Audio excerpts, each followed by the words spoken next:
Hooray for Hollywood! Hello there, I'm Stan the Movie Man. This is your WIMZ.com movie review. You chose for me this week at WIMZ.com to go see Captain America, the First Avenger, starring Chris Evans, Haley Atwell, Sebastian Stan, Tommy Lee Jones, Hugo Weaving, Dominic Cooper, and more. It is the story of a 90-pound weakling by the name of Steve Rogers who desperately wants to join the Army. It's 1942. America is fighting in the Pacific as well as in Europe.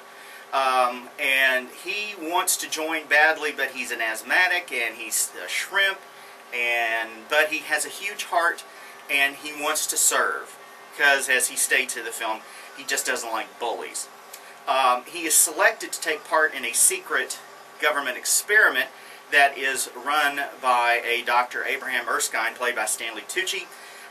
The idea of the experiment is to create a super soldier, actually to create a bunch of them. And this is work that Dr. Erskine has continued since his days when he was in Germany.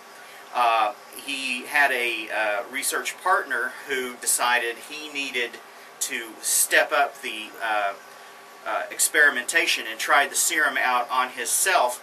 And while he is a super soldier, he also has a really messed up face. That is Johann Schmidt, also known as the Red Skull, played by Hugo Weaving. Schmidt has found a device. It's a cube of blue energy that we saw in the Thor movie earlier this summer.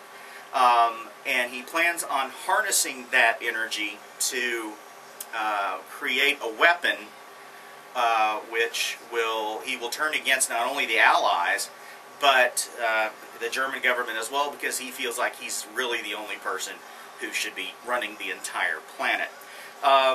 Helping out with this experiment with Dr. Erskine is a British officer by the name of Peggy Carter. That's Haley Atwell. And she develops feelings for Steve, not only when he becomes Captain America, but also beforehand, when he's just the kid from Brooklyn. The movie's a really old-fashioned throwback to the kinds of films that you would see in the 40s and 50s coming out of Hollywood. The kind of rah-rah stuff that was meant to build up morale and to, you know, support the troops, as well as, you know, put a happy face on as much of the situation as possible. The tone of the film is right on as far as that goes. It has some very exciting action pieces.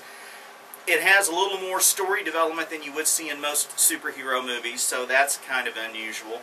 It's not really a superhero movie, though, because while Captain America is enhanced and stronger and can do things that most people can't do, he's not bulletproof. He can get knocked down, he can get hurt, but he's still just a guy, and that's part of the reason why his character was chosen for the experiment.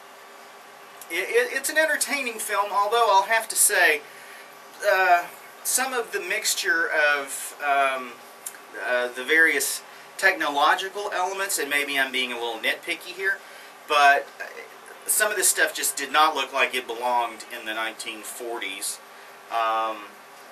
But, you know, that's probably a minor complaint.